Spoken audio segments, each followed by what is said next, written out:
générale.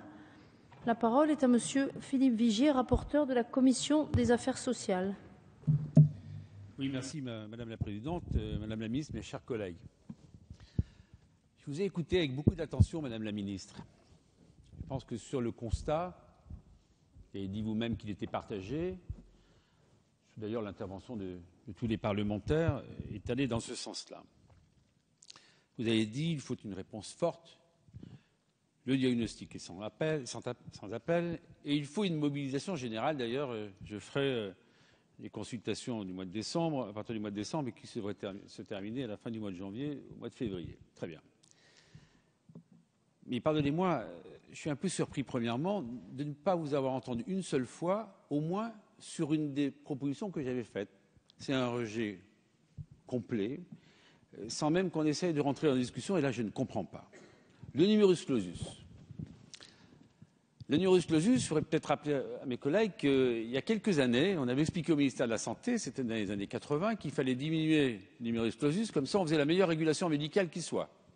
On en mesure les conséquences aujourd'hui. Il a été dit également par certains intervenants tout à l'heure que ce numerus clausus avait été sensiblement augmenté depuis quelques années. Dans mon intervention, je soulignais qu'il fallait évidemment 10 ans au minimum pour former un médecin.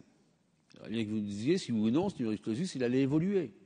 Or, vous savez très bien que justement l'intérêt d'un internat régional, c'était d'adapter aux besoins d'une région, dès le moment où toutes les UFR, évidemment, de façon homogène sur le territoire, apportaient une réponse. Si j'ai souligné tout à l'heure la possibilité qu'avaient certains internes, enfin tout moins ceux qui passaient le concours de l'internat, à avoir la capacité à redoubler, c'était possible dans des régions et c'était impossible dans d'autres.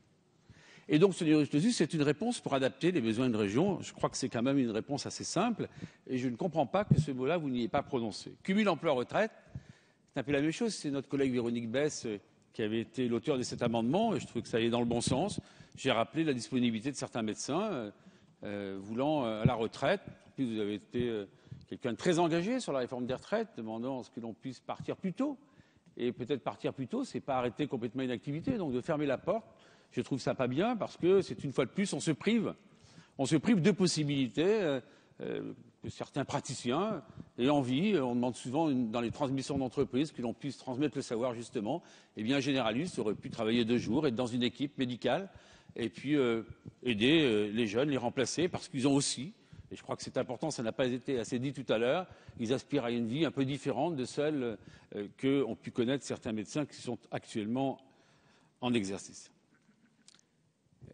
Quand je propose 2 fois 6 mois de formation d'un centre hospitalier, une maison médicale, avec un maître de stage, je permets de le rappeler, je n'ai pas eu le temps de le dire dans la discussion générale, mais ça a été dit par les intervenants, sur le terrain, on s'aperçoit combien c'est difficile.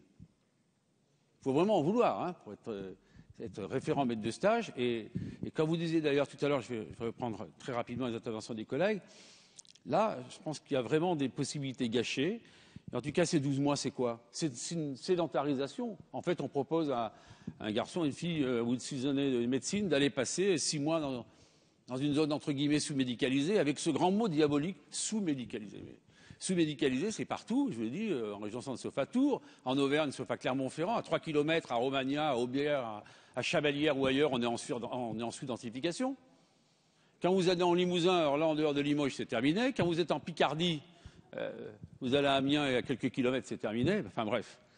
Et ces 12 mois, rappelez-vous, Madame la Ministre, que faisaient les étudiants en médecine il y a quelques années? Est-ce que oui ou non, on ne les obligeait pas à aller passer un externat dans un petit centre hospitalier? Les médecins de la ville de Châtenois, il y en a 12 qui sont tous passés par l'externat. Tiens, c'est bizarre, ça les a fidélisés à un territoire. Ils ont dit, ben voilà, je vais y faire ma vie. Ils ont remplacé des médecins parce qu'après leur externat, ça leur a ouvert les portes pour justement faire des remplacements. Et ils se sont installés dans ces régions. Et c'est pour ça que l'internat régional, où je crois avoir ouvert pourtant les libertés avec 3 choix, alors quelqu'un disait tout à l'heure, on vous limite les choix, mais pas du tout. Avec un internat régional, on pouvait choisir les régions, justement, passer les concours dans les régions que l'on affectionne plus que d'autres. Et ce choix-là, il est encore dans cette proposition de loi. Et donc, vous nous dites mobilisation générale et on va voir, on consulte. Alors, je sais bien qu'à l'heure actuelle, depuis quelques mois, sur beaucoup de sujets, on attend pour voir.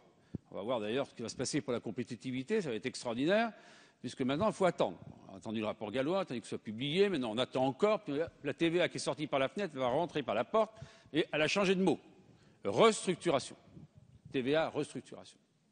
C'est extraordinaire. Donc moi, je ne voudrais pas qu'on attende, Madame la Ministre, si je le dis avec un peu d'émotion et avec engagement, parce que vous le savez, vous avez suffisamment de relais et de connaissances des territoires pour savoir que les propos que je tiens ne sont pas excessifs et qu'ils reflètent un mal-être considérable, tant chez les professionnels de santé et tant évidemment chez la population. Alors à un moment, vous avez dit quand même les propositions de Philippe Vigier n'ont pas de sens parce qu'elles s'appliqueront en 2020. Je crois que c'est un peu facile de dire ça, c'est pas vrai. S'appliquera en 2020 uniquement l'exigence de 3 années d'installation, pas le reste. Ça ne dénature pas la proposition de loi. C'est facile, de revers de manche, de dire rien circuler, il n'y a rien à voir, votre truc avant 2020, ça ne marche pas. Ça n'est pas vrai, je ne laisserai pas passer. Et alors, je voudrais m'arrêter une seconde sur cette fameuse liberté d'installation. Mes chers collègues, est-ce que oui ou non, on va essayer ensemble de faire en sorte de baisser les masques? La liberté d'installation. Madame la Ministre, est-ce qu'un biologiste peut s'installer là où il veut? Est-ce qu'il peut avoir 2 laboratoires avec 2 plaques à son nom? Je pose la question. Pourtant, c'est une profession libérale. Est-ce qu'il peut en avoir 3? Certainement pas. Alors qu'un radiologue, lui, peut exercer à plusieurs endroits. Vous ne pouvez pas me dire le contraire. Est-ce que oui ou non, un pharmacien n'est pas installé à l'endroit où, eh bien, il s'installe à l'endroit X, mais il ne sera pas installé à l'endroit Y. Alors, lorsqu'on parle de liberté d'installation, ça me fait doucement rigoler. Et c'est grave d'ailleurs de dire qu'on porte atteinte à la liberté d'installation. Il ne s'agit pas du tout de cela. Ou alors, Madame la Ministre, allez-y, libérez tout.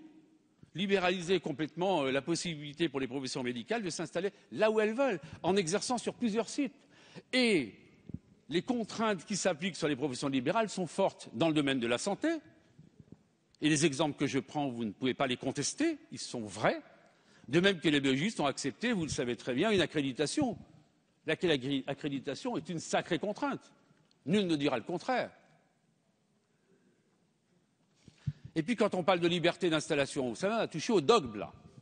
Mais un polytechnicien, qu'est-ce qui se passe pour lui une fois qu'il a eu le concours et qu'il est sorti de l'école? Pendant combien d'années il doit travailler pour l'État? Un infirmier qui va aussi à Chéreau d'Orléans suivre l'école d'infirmière, pendant combien d'années il a un contrat avec l'État? Un huissier de justice, il s'installe là où il veut.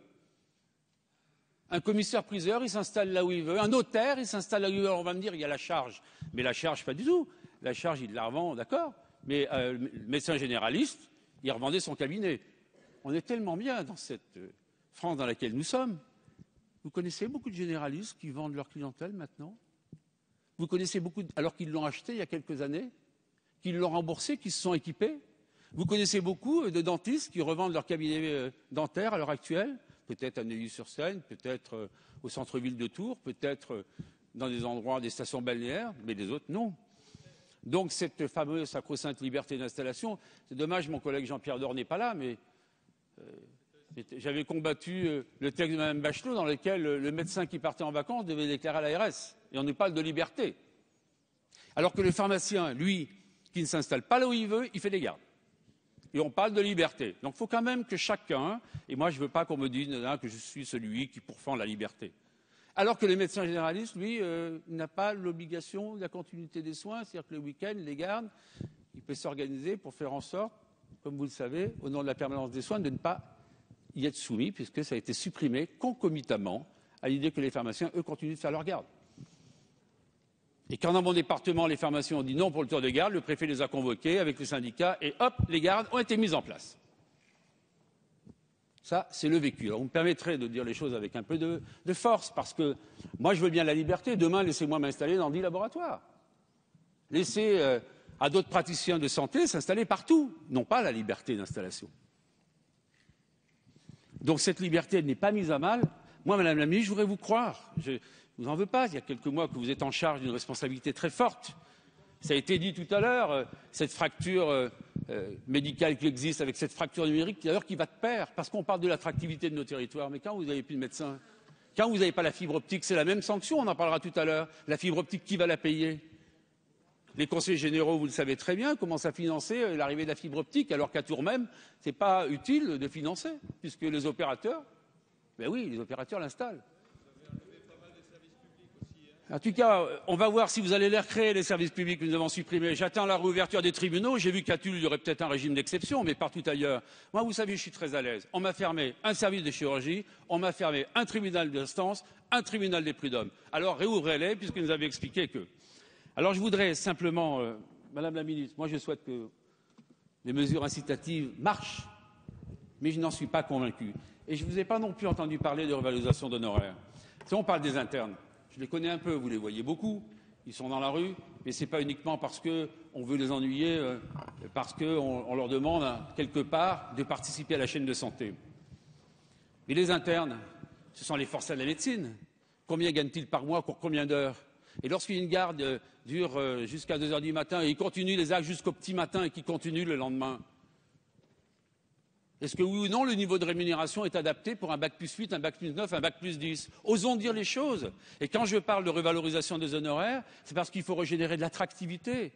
Et quand j'entends tout à l'heure qu'il faut y mettre uniquement des incitations fiscales, et encore des niches fiscales et des niches sociales, je crois que chacun sait la situation du pays. Alors, je voudrais remercier la présidente de la Commission des affaires sociales de ses messages d'encouragement, relever mon engagement et le courage.